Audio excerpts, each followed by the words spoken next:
ഇന്ന് ഉറപ്പായും ഈ തീകോളത്തെ ഞാൻ എറിഞ്ഞു വീഴ്ത്തും. നിങ്ങൾ വരുത്തുപോക്ക് കണ്ടവരാണോ? അങ്ങനെയാണെങ്കിൽ നിങ്ങൾ ആ വരുത്തുപോക്കിനെ കണ്ട സമയത്ത് നിങ്ങളുടെ ആ ഒരു എക്സ്പീരിയൻസ് എങ്ങനെയായിരുന്നു എന്ന് നിങ്ങൾക്ക് താഴെ കമൻറ്റ് ചെയ്യാം. എന്നാൽ ഞാനിവിടെ പറയാൻ പോകുന്ന കഥ സുഭാഷ് എന്ന ഒരു MBBS വിദ്യാർത്ഥി പണ്ട് അവൻ്റെ തറവാട്ടിലേക്ക് താമസത്തിനായി പോയ സമയത്ത് അവിടെ ഉണ്ടായിരുന്ന ഒരു വിശ്വാസമായിരുന്നു ഈ വരുത്തുപോക്ക്. എന്നാൽ അവന് ഇത്തരത്തിലുള്ള കാര്യങ്ങളിലൊന്നും വിശ്വാസമില്ലാത്തത് കൊണ്ട് തന്നെ അന്നവൻ ആ വരുത്തുപോക്കിനെ കണ്ട സമയത്ത് അവന് മുന്നിൽ പ്രത്യക്ഷപ്പെട്ട ആ തീഗോളത്തിന് നേരെ അവൻ കല്ലെറിഞ്ഞു. പിന്നീട് അവൻ്റെ ജീവിതത്തിൽ സംഭവിച്ചതൊക്കെ വളരെ വിചിത്രമായ കാര്യങ്ങളായിരുന്നു. കഥ വരുന്നത് നമ്മുടെ ഈ കൊച്ചു കേരളത്തിൽ നിന്ന് തന്നെയാണ്. കഥ മുഴുവനായി കേൾക്കാം.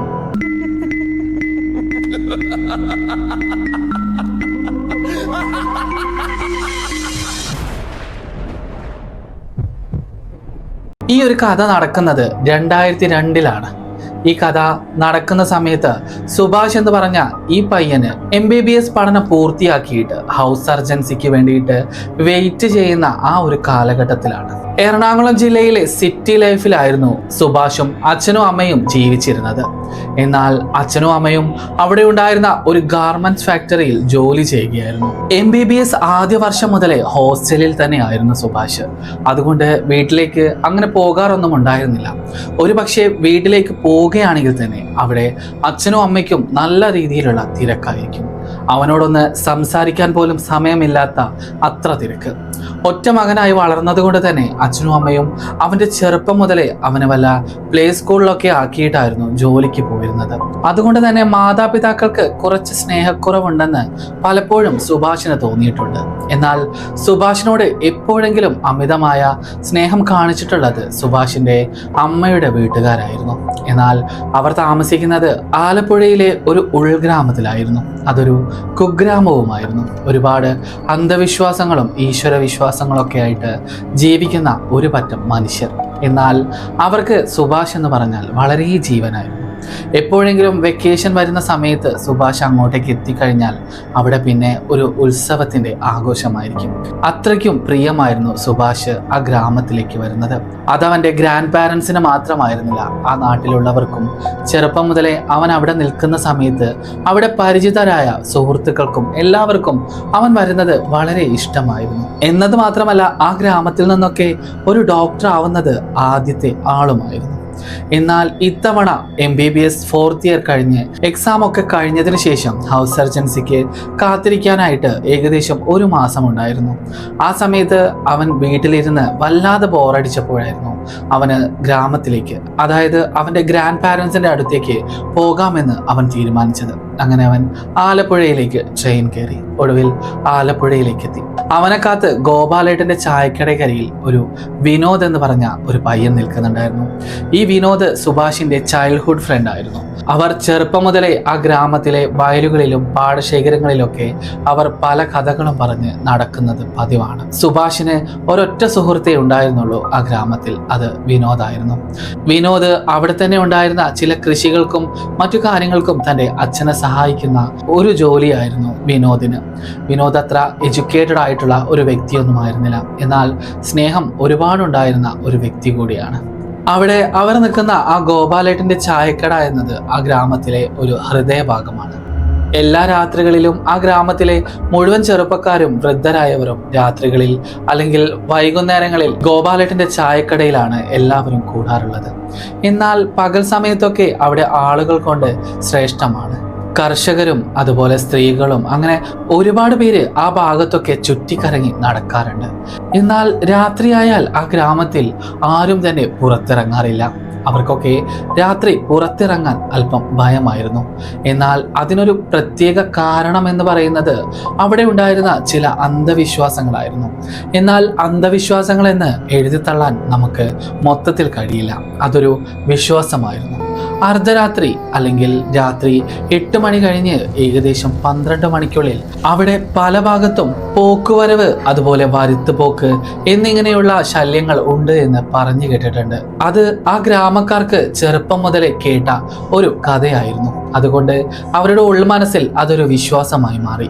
അതുകൊണ്ട് അർദ്ധരാത്രി ആരും തന്നെ പുറത്തിറങ്ങാറേ ഉണ്ടായിരുന്നില്ല. അങ്ങനെ ഒരിക്കൽ വിനോദിന്റെ കൂടെ ഗോപാലേട്ടന്റെ കടയിൽ ഏറെ നേരം ചെലവഴിച്ചതിന് ശേഷം സുഭാഷിനോട് ഗോപാലേട്ടൻ പറഞ്ഞു, ഇനി 8 മണിക്ക് ശേഷം ഇവിടെ ഒന്നും കറങ്ങി നടക്കണ്ട, എത്രയും പെട്ടെന്ന് നീ വീട്ടിലേക്ക് പോയിക്കോ എന്ന് പറഞ്ഞു. ആ സമയത്ത് സുഭാഷ് ഗോപാലേട്ടനോട് ചോദിച്ചു, അതെന്താ ഗോപാലേട്ടാ, രാത്രി ഇവിടെ കറങ്ങി നടന്നാൽ എന്താണ് പ്രശ്നമെന്ന്. ആ സമയത്ത് ആ ചായക്കടയിലെ അദ്ദേഹം അവനോട് പറഞ്ഞു, നിന്റെ മുത്തശ്ശി നിനക്ക് ഒന്നും പറഞ്ഞു തന്നിട്ടില്ലേ ഈ ഗ്രാമവും ഈ ഗ്രാമത്തിലെ ചില വിശ്വാസങ്ങളെയും കുറിച്ച് എന്നൊക്കെ ചോദിച്ചു. ആ സമയത്ത് സുഭാഷ് പറഞ്ഞു, ഓ, അന്ധവിശ്വാസ കഥകളല്ലേ, ശരി ശരി, ഇനി ഞാൻ കൂടുതലൊന്നും പറയുന്നില്ല എന്ന് പറഞ്ഞ് അവൻ അന്ന് വീട്ടിലേക്ക് പോയി. വിനോദും അവനോട് പറഞ്ഞു, ഇത് ഒരു വിശ്വാസമാണ്, എന്നാൽ കണ്ടവർക്കാർക്കും അതിനെക്കുറിച്ച് പറയാൻ ഇന്നേ വരെ കഴിഞ്ഞിട്ടില്ല. പലർക്കും മാനസിക വിഭ്രാന്തി ഉണ്ടായി, ചിലർ മരണപ്പെടുകയും ചെയ്തു. അതിനൊക്കെ കാരണം അവർ വരുത്തുപോക്ക് കണ്ടു എന്നാണ് പറയപ്പെടുന്നത്. ഒരു തീഗോളം നീങ്ങി നീങ്ങി വരുന്നത് പലരും കണ്ടിട്ടുണ്ട് എന്നൊക്കെ ഇവിടെ ഈ ഗ്രാമത്തിലെ ഒരു വിശ്വാസമാണ്. നീ അതിലേക്കൊന്നും ഇടപെടണ്ട, നിന്റെ വെക്കേഷൻ കഴിയുന്നത് വരെ നമുക്കിവിടെ അടിച്ചു പൊളിച്ച് നിനക്ക് തിരിച്ചു പോകാമെന്ന് വിനോദ് സുഭാഷിനോട് പറഞ്ഞ് സുഭാഷിനെ വിനോദ് അവിടെ അവൻ്റെ വീട്ടിൽ കൊണ്ടാക്കുകയും ചെയ്തു. കൊണ്ടാക്കിയതിനു ശേഷം അന്ന് രാത്രി വളരെ വർഷങ്ങൾക്ക് ശേഷം സുഭാഷ് മുത്തശ്ശിയോട് ഒരു കാര്യം കൂടെ ചോദിച്ചു, വരുത്തുപോക്കിനെ കുറിച്ച്. ഒരുപാട് ചെറുപ്പകാലത്ത് സുഭാഷ് മുത്തശ്ശിയോട് ഇതേ ചോദ്യം ചോദിച്ചിട്ടുണ്ടായിരുന്നു. ആ സമയത്ത് മുത്തശ്ശി പറഞ്ഞു, ഞാൻ മുന്നേ പറഞ്ഞ വിശ്വാസ കഥകൾ തന്നെയാണ് എനിക്കിപ്പോഴും നിന്നോട് പറയാനുള്ളത്. ഇത് ഈ ഗ്രാമത്തിലെ ഒരു വിശ്വാസമാണ്, വരുത്തുപോക്കെന്ന് പറയും. അത് അർദ്ധരാത്രിയാകുമ്പോൾ ഒരു ക്ഷേത്രത്തിൽ നിന്നും മറ്റൊരു ക്ഷേത്രത്തിലേക്ക് അവിടുത്തെ ദേവീദേവന്മാർ സഞ്ചരിക്കുന്നതാണ് എന്ന് പറയാറുണ്ട് പലരും. അവർ സഞ്ചരിക്കുന്ന സഞ്ചാരപാതയ്ക്ക് കുറുകയായി ആരെങ്കിലും വന്നു കഴിഞ്ഞാൽ അവരെ അത് നിഷ്ക്രൂരം കൊല ചെയ്യുകയോ അല്ലെങ്കിൽ അവരുടെ മാനസിക നില തകരാറിലാക്കുകയോ ചെയ്യാറുണ്ട് എന്ന് പറയുന്നു. എന്നാൽ ചിലർ പറയുന്നു അത് ഗന്ധർവന്മാരുടെ പോക്കുവരവാണെന്ന്. ഇതിനൊക്കെ പുറമെ ഇതൊരു വിശ്വാസമാണ്, ദൈവീകമായ വിശ്വാസം. ആ സമയത്ത് സുഭാഷ് ഉറക്കെ പൊട്ടിച്ചിരിച്ചുകൊണ്ട് പറഞ്ഞു, മുത്തശ്ശിക്ക് തന്നെ ഇതൊന്നും വ്യക്തമല്ല, പിന്നെ എങ്ങനെയാണ് എന്നെ ഇത് വിശ്വസിപ്പിക്കുക എന്ന്. ആ സമയത്ത് മുത്തശ്ശി കുറച്ച് അമർഷത്തോടെ സുഭാഷിനോട് പറഞ്ഞു, കുട്ടി ഈ കാര്യത്തിലൊന്നും ഇടപെടണ്ട, ഇതൊക്കെ വിശ്വാസങ്ങളുടെ കാര്യമാണ്, ഇങ്ങനെയൊക്കെ പറയുന്നത് ഈശ്വര വിശ്വാസത്തിന് എതിരാണ് എന്നുകൂടി പറഞ്ഞു. എന്നാൽ സത്യത്തിൽ സുഭാഷ് ഈശ്വര വിശ്വാസത്തിന് വളരെ എതിരായിരുന്നു. അന്ധവിശ്വാസമൊന്നും അവനുണ്ടായിരുന്നില്ല, അതുപോലെ തന്നെയായിരുന്നു ഈശ്വര വിശ്വാസവും. പിന്നെ കുറച്ച് അഹങ്കാരവും ഉണ്ടായിരുന്നു. എന്നാൽ അവന് ഇതിനൊക്കെ കാരണം പറയുന്നത് ദൈവത്തെ എപ്പോഴെങ്കിലും നേരിട്ട് കാണിച്ചു തരികയാണെങ്കിൽ അവൻ വിശ്വസിക്കാമെന്നായിരുന്നു. അവൻ്റെ വീട്ടിൽ തന്നെ എന്തെങ്കിലും പൂജയോ അല്ലെങ്കിൽ വല്ല വ്രതങ്ങളോ ഉണ്ടാക്കുന്ന സമയത്ത് അവൻ മനഃപൂർവ്വം മാംസാഹാരങ്ങൾ കഴിച്ചിട്ടായിരുന്നു വീട്ടിലേക്ക് വരാറുണ്ടായിരുന്നത്. അത്രയ്ക്കും എതിരായിരുന്നു ഇതുപോലെയുള്ള മതവിശ്വാസങ്ങളെ. അങ്ങനെയുള്ള ഒരാളോട് ഇതിനെക്കുറിച്ച് കൂടുതൽ പറഞ്ഞിട്ട് എന്ത് കാര്യം എന്ന് മുത്തശ്ശിയും കരുതി കാണും. എന്നാൽ അന്നത്തെ രാത്രി അവൻ മനസ്സിൽ ഒരു കാര്യം ഓർത്തു, എങ്ങനെയെങ്കിലും ഈ വരുത്തുപോക്കിനെ കാണണം. അങ്ങനെ ഒരു സംഭവം ഉണ്ടെങ്കിൽ അതിനെ എങ്ങനെയെങ്കിലും കാണണം, അതിനായി എന്ത് വില കൊടുത്തിട്ടാണെങ്കിലും എനിക്കത് കാണണമെന്ന ഒരു പിടിവാശിയിലായിരുന്നു സുഭാഷ് അവിടെ നിന്നിരുന്നത്. എന്നാൽ അന്നത്തെ ദിവസം സാധാരണ പോലെ തന്നെ കടന്നുപോയി. എന്നാൽ അടുത്ത ദിവസം സുഭാഷ് അതിനായിട്ട് ഒരുങ്ങി നിന്നു. അന്ന് രാത്രി വിനോദിന്റെ കൂടെ സുഭാഷ് വീട്ടിലേക്ക് വന്നു. വിനോദ് സുഭാഷിനെ വീട്ടിലാക്കിയതിനു ശേഷം തിരികെ പോവുകയും ചെയ്തു. എന്നാൽ അന്ന് രാത്രി ഉറക്കം വരാതെ കിടന്ന സുഭാഷ് ഏകദേശം 12 മണി വരെ കണ്ണടച്ച് കിടന്നു. അതിനുശേഷം അവൻ മുത്തശ്ശനും മുത്തശ്ശിയും അറിയാതെ ആ വീട്ടിൽ നിന്നും പുറത്തേക്കിറങ്ങി അവിടെ ഉണ്ടായിരുന്ന ഒരു ചോളപ്പാടത്തിന്റെ അടുത്തേക്ക് നടന്നു. അവിടെ നടന്ന് അവിടെയുള്ള ഒരു മരത്തിന് പുറകെയായിട്ട് അവൻ ഒളിച്ചിരുന്നു. ഈ വരുത്തുപോക്ക് വരികയാണെങ്കിൽ അതിനെ കാണണം എന്ന് കൂടി പറഞ്ഞു. താഴെയുണ്ടായിരുന്ന ഒരു കല്ലെടുത്ത് അവൻ കയ്യിൽ പിടിച്ചു. ഒരുപക്ഷെ ഇത് വല്ല മനുഷ്യരോ മറ്റോ ഉണ്ടാക്കുന്നതാണെങ്കിൽ അതിനെ എറിഞ്ഞു വീഴ്ത്താം എന്നായിരുന്നു അവൻ്റെ മനസ്സിലുണ്ടായിരുന്നത്. കുറേ സമയം അവിടെ നിൽക്കുന്ന സമയത്താണ് പെട്ടെന്ന് വളരെ ദൂരെ നിന്നും ഒരു ചിലമ്പിൻ്റെ ശബ്ദം കേൾക്കുന്നത്. ഒരു ചിലമ്പിൻ്റെ ശബ്ദം കേൾക്കുന്നതോടുകൂടി തന്നെ ഒരു വല്ലാത്ത തരത്തിലുള്ള ഒരു പ്രകാശം അവന് നേരെ വരുന്നതായിട്ട് അവന് തോന്നി. അവൻ ആ മരത്തിൻ്റെ പുറകിൽ നിന്നും എത്തി നോക്കുന്ന സമയത്ത് ഒരു തീഗോളം വായുവിലൂടെ നീങ്ങി നീങ്ങി വരുന്നതാണ് അവൻ കണ്ടത്. ഒരുപാട് ദൂരം കാത്തിരുന്ന സമയത്ത് ഏകദേശം ആ തീഗോളം അവൻ അരികിലെത്തുന്ന സമയത്ത് കയ്യിലുണ്ടായിരുന്ന ആ കല്ലുപയോഗിച്ച് ആ തീഗോളത്തിലേക്ക് ഒരു ഏറ് കൊടുത്തു. ആ കല്ല് ആ തീഗോളത്തിൽ പതിച്ച ഉടനെ തന്നെ ആ തീഗോളം 4 കഷ്ണങ്ങളായിട്ട് ചിന്നി ചിതറിയിട്ട് അവിടെ തന്നെ അത് അപ്രത്യക്ഷമായി. എന്നാൽ അതിനുശേഷം അവൻ ആ ഭാഗത്ത് പോയിട്ട് അവിടെ എല്ലാ ഭാഗങ്ങളിലും തിരഞ്ഞെങ്കിലും ആ തീ വീണ അടയാളമോ അല്ലെങ്കിൽ അതിൻ്റെ ഒരു അവശിഷ്ടമോ അവന് ലഭിച്ചില്ല. അവൻ്റെ ഉള്ളിൽ അല്പം ഭയം കടന്നുകൂടിയിരിക്കുന്നു. എന്നാൽ അവനത് പുറത്ത് കാണിച്ചില്ല. എങ്ങനെയൊക്കെയോ ധൈര്യം സംഭരിച്ച് അവൻ അവിടെ നിന്ന് പോകാൻ ഒരുങ്ങി. അങ്ങനെ അവൻ പോകുന്ന സമയത്താണ് പെട്ടെന്ന് അവൻ്റെ നേരെ പുറകിൽ നിന്നും അവൻ്റെ പേര് ആരോ പതുക്കെ വിളിക്കുന്നത് കേട്ടത്. എന്നാൽ തിരിഞ്ഞു നോക്കുന്ന സമയത്ത് അവിടെ ആരും തന്നെ ഉണ്ടായിരുന്നില്ല. കുറച്ചുകൂടി മുന്നോട്ടേക്ക് പോയ സമയത്ത് വീണ്ടും അവനെ ആരോ ഉറക്കെ ഉറക്കെ വിളിക്കുന്നത് പോലെ തോന്നി. എന്നാൽ ആ ശബ്ദത്തിന് ഒരു വ്യത്യാസമുണ്ടായിരുന്നു. അതൊരു മനുഷ്യൻ്റെ ശബ്ദം പോലെ ആയിരുന്നില്ല. അത് ഒരു സ്ത്രീയുമല്ല, ഒരു പുരുഷനുമല്ല, ഒരു കുഞ്ഞിൻ്റെ ശബ്ദവുമല്ല. മറ്റൊരു തരത്തിലുള്ള ഒരു വൈബ്രേറ്റിക് ആയിട്ടുള്ള ഒരു ശബ്ദത്തോടെ അവനെ ആരോ വിളിക്കുന്നത് പോലെ അവന് തോന്നിക്കൊണ്ടിരുന്നു. എന്നാൽ ഇതൊന്നും അവൻ്റെ കണ്ണുകൾ കൊണ്ട് അവനെ കാണാനേ സാധിച്ചിരുന്നില്ല. എന്നാൽ ഇതൊക്കെ അനുഭവിച്ചതോടെ അവൻ്റെ ഉള്ളിൽ ഭയം കൂടിക്കൊണ്ടിരുന്നു. ഇനി ഇവിടെ നിന്നാൽ പല ആപത്തും സംഭവിക്കുമെന്ന് കരുതി അവൻ പെട്ടെന്ന് തന്നെ അവൻ്റെ വീട്ടിലേക്ക് പോയി.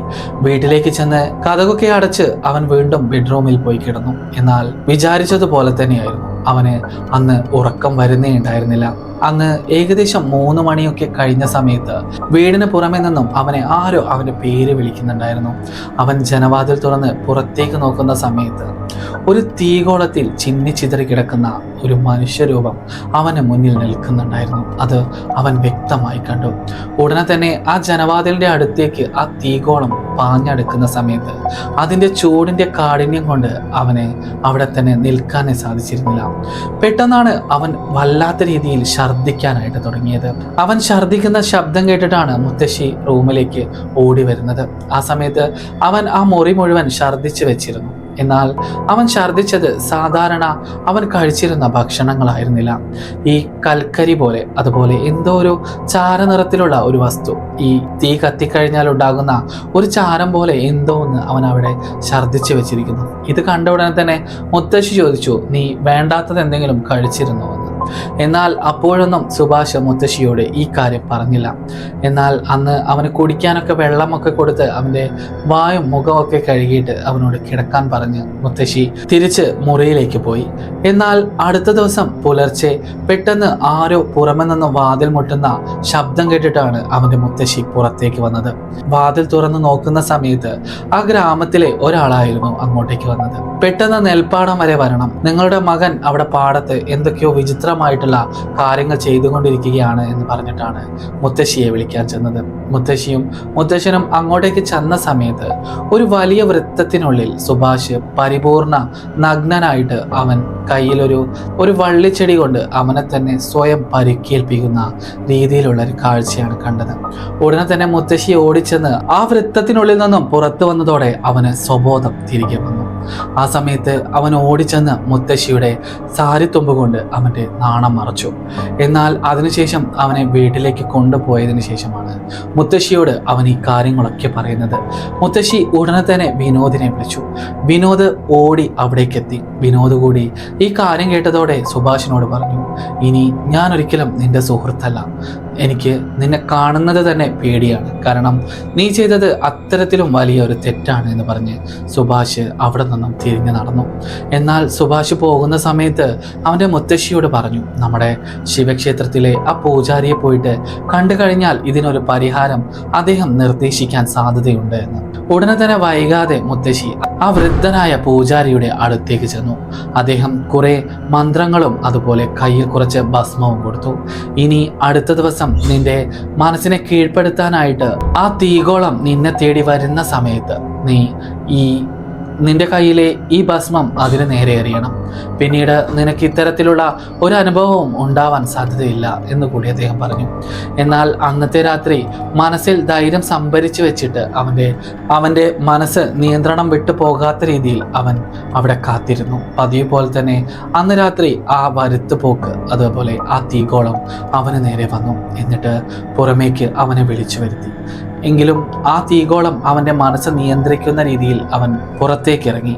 അതിൻ്റെ നേരെ മുന്നിൽ നിന്നതിന് ശേഷം തൻ്റെ കയ്യിലിരുന്ന ആ ഭസ്മം ആ തീഗോളത്തിലേക്ക് ഒരു ഏറ് കൊടുത്തു.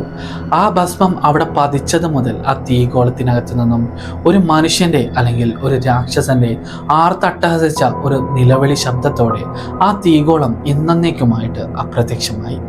എന്നാൽ അതിനുശേഷം ഒരുപാട് ചികിത്സയും അതുപോലെ ഒരുപാട് മന്ത്രവാദവും വേണ്ടി വന്നു സുഭാഷിന് മുന്നോട്ടേക്കുള്ള ഒരു നല്ല ജീവിതം നയിക്കുന്നതിന് വേണ്ടിയിട്ട്. അങ്ങനെയുള്ള ഒരു കഥയായിരുന്നു എന്നോട് സുഭാഷ് എന്ന വ്യക്തി എനിക്ക് കഥയായിട്ട് അവതരിപ്പിക്കുന്നതിന് വേണ്ടിയിട്ട് അദ്ദേഹത്തിൻ്റെ ഈ സ്വന്തം കഥ എന്നോട് ഷെയർ ചെയ്തിരുന്നത്. വരുത്തുപോക്ക്, എതിർപോക്ക് എന്നിങ്ങനെയുള്ള കഥകൾ ഞാൻ ധാരാളം ചെയ്തിട്ടുണ്ട്. എന്നാൽ ഇതുപോലെ ഒരു അനുഭവം കേൾക്കുന്നത് ഞാൻ ആദ്യമായിട്ടായിരുന്നു. ഇതുപോലെയുള്ള വ്യത്യസ്തമായ കഥകൾ കേൾക്കാൻ നിങ്ങൾക്ക് ഇഷ്ടമാണെങ്കിൽ നിങ്ങൾക്ക് ഈ ചാനൽ സബ്സ്ക്രൈബ് ചെയ്തിട്ട് എൻ്റെ കൂടെ കൂടാവുന്നതാണ്.